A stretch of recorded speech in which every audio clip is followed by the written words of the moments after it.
Hi, ఎలా ఉన్నారు అందరూ? మీలో ఎంతమందికి ఎగ్ గ్రేవీ కర్రీ ఇష్టం? కింద కామెంట్ సెక్షన్లో కామెంట్ చేయండి. అయితే ఈ వీడియోలో మీకు ఎగ్ గ్రేవీ కర్రీ అనేది డిఫరెంట్గా నా స్టైల్లో చూపించాను. ఎప్పుడైనా ఎగ్ కర్రీ అనేది డిఫరెంట్గా చేద్దాం అనుకుంటే ఈ విధంగా చేయండి. రెస్టారెంట్స్లో ఏ విధంగా అయితే ఉంటుందో సేమ్ టేస్ట్ వచ్చే విధంగా మీకైతే చూపించాను. మన సబ్స్క్రైబర్స్ మాత్రం ఈ రెసిపీ స్కిప్ చేయొద్దు. తెలుసు కదా, మనం రెసిపీ చెప్పామంటే నెక్స్ట్ లెవెల్ ఉండాల్సిందే.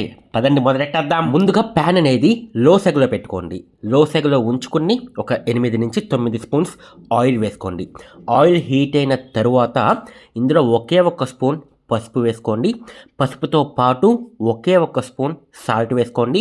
ఈ రెండింటితో పాటు హాఫ్ స్పూన్ కారం అయితే వేసుకోండి. ఫ్రెండ్స్, ఇక్కడ ప్రతి ఒక్కరికి అర్థం అవ్వాలని చెప్పేసి నేను స్టెప్ బై స్టెప్ చెప్తా వెళ్ళాను. ఈ కర్రీకి కొన్ని సీక్రెట్స్ అయితే ఉన్నాయి, అవి కూడా నిదానంగా మనమైతే చూద్దాం. చాలా బాగుంటుంది. టేస్ట్ మాత్రం నెక్స్ట్ లెవెల్ ఉంటుంది. వీక్లీ 2 టైమ్స్ అయినా చేసుకుని తింటారు. చూసారా, ఇక్కడ నేను గుడ్లు ఏ విధంగా వేస్తున్నాను? ఉడకపెట్టేసి ఈ గుడ్డుని మధ్యలో కట్ చేశాను అనమాట. ఇలా కట్ చేయడం వల్ల యూజ్ ఏంటంటే గ్రేవీ అనేది ఎగ్కి బాగా పడుతుంది.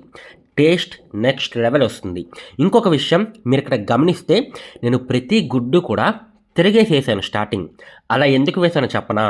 యాల్క్ ఉంటుంది కదా మనకి, ఆ యాల్క్ అనేది విడదనమాట. ముందు మనం గుడ్డు అనేది తిరిగేసి వేపితే మనకి యాల్క్ అనేది విడకుండా క్రంచిగా అయిపోతుంది మొత్తం.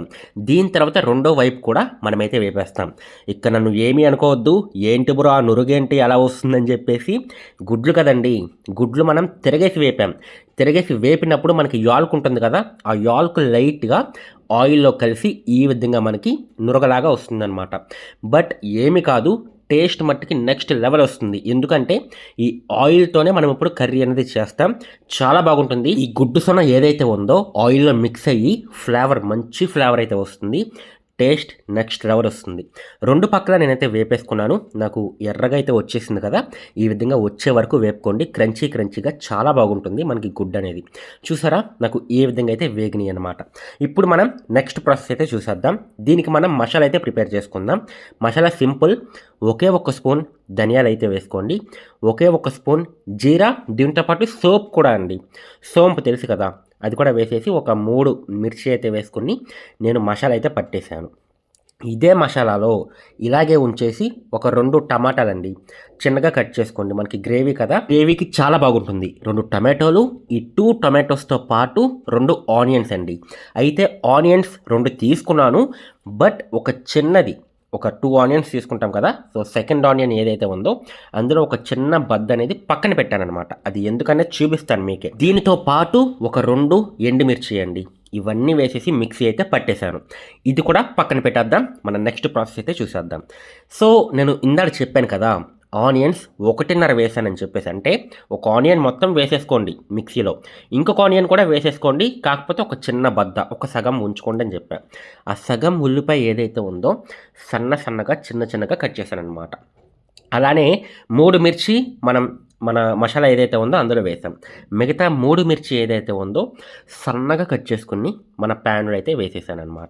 ఈ 2 వేయటం వల్ల ఏంటంటే మనకి చాలా బాగుంటుంది గ్రేవీలో. అక్కడక్కడ ఇలా ముక్కలు తగులుతూ ఉంటే చాలా బాగుంటుంది.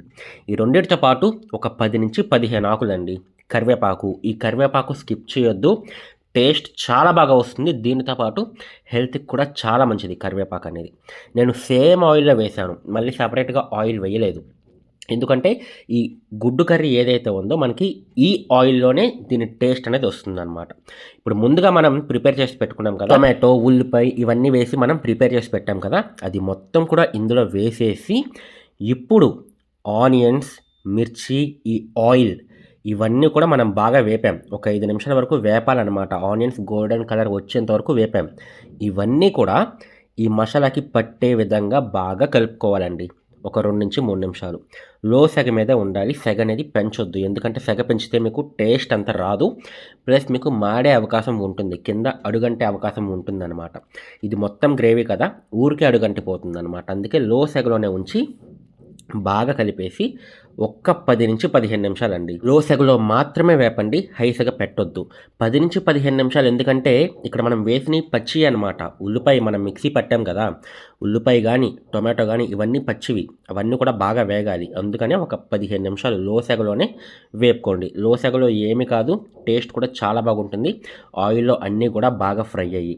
చూసారా, ఇప్పుడు నేను వేసింది అల్లం వెల్లుల్లి పేస్ట్ అనమాట. 1 స్పూన్ అల్లం వెల్లుల్లి పేస్ట్ అయితే వేసుకోవాలి. ఈ అల్లం వెల్లుల్లి పేస్ట్ కూడా పచ్చివాసన పోవాలి. ఒక 4 నుంచి 5 నిమిషాలు ఈ విధంగా సన్నసగ మీదే తిప్పుతూ వేపుకోండి. ఓకే, ఇది ఫ్రై అయ్యేలోపు ఫ్రెండ్స్, మీరు ఎక్కడి నుంచి చూస్తున్నారు ఈ వీడియో అనేది, మీ ఊరు కింద కామెంట్ సెక్షన్లో కామెంట్ చేయండి. నేను ప్రతి కామెంట్ చూస్తాను, ప్రతి కామెంట్కి రిప్లై ఇస్తాను. చూద్దాం ఎన్ని కామెంట్స్ వస్తాయో. అలాగే ఈ వీడియో నచ్చితే కనుక లైక్ చేయండి, ఛానల్కి సబ్స్క్రైబ్ అవ్వండి. ప్రతి వీడియో ఫస్ట్ మీకే వస్తుంది. ఇప్పుడు ఇందులో అండి మసాలాస్ పెద్దగా ఏమీ ఉండవు. 1 స్పూన్ కారం వేసాను, 1 స్పూన్ సాల్ట్ వేసాను. ఈ రెండింటితో పాటు బ్లాక్ పెప్పర్ పౌడర్ ఇది వేసుకోండి, టేస్ట్ చాలా బాగుంటుంది. ఒకే 1 స్పూన్ అండి, ఎక్కువ అక్కర్లేదు. కారం ఉప్పు ఒకే 1 స్పూన్ ఎందుకు వేసానంటే స్టార్టింగ్లో మనం వేసాం, దానికి దీనికి సరిపోతుంది అనమాట. ఒకవేళ సరిపోకపోతే కనుక ఇప్పుడే మీరు టేస్ట్ అనేది చూసుకుని ఉప్పు కారం అనేది అడ్జస్ట్ చేసుకోవచ్చు. బ్లాక్ పెప్పర్ పౌడర్ మట్టుకి 1 స్పూన్ వేసుకోండి, చాలా బాగుంటుంది టేస్ట్ అనేది. ఇప్పుడు నాకైతే బాగా వేగిపోయింది. వేగిన తరువాత 1 గ్లాస్ అంటే 15 నిమిషాలు అని చెప్పాము ఇందాడ, ఆ 15 నిమిషాలు అయిపోయిన తర్వాత ఒకే 1 గ్లాస్ వాటర్ అయితే పోసుకుని ఒకసారి మొత్తం కూడా కలిపేద్దాం. ఎందుకంటే ఆ గ్రేవీ మొత్తం కూడా వాటర్లోకి కలిసిపోవాలన్నమాట. వాటర్లో కలిసిపోయిన తర్వాత ముందుగా మనం గుడ్లు అనేవి వేపు పెట్టుకున్నాం కదండి, ఈ గుడ్లన్నీ కూడా వేసాను. ఇప్పుడు ఇక్కడ ఒక మెయిన్ పార్ట్ ఉందండి. గుడ్లు వేసేసి అసలు ఏం కదపొద్దు, మూత పెట్టేసి 15 నిమిషాలు మళ్ళీ లో సెగ మీదే ఉడికిస్తే మీకు ఈ విధమైన టెక్స్చర్ వస్తుందన్నమాట. ఆయిల్ మొత్తం కూడా పైకి తేలుతుంది. ఇలా తేలిందంటే కర్రీ అనేది రెడీ అయిపోయినట్టే. ఇది వైట్ రైస్లోకి కానీ చపాతీలోకి కానీ చాలా బాగుంటుంది. మరి నెక్స్ట్ వీడియోలో ఏం రెసిపీ చేయమంటారు కింద కామెంట్ సెక్షన్లో కామెంట్ చేయండి. ఓకే మరి బాయ్.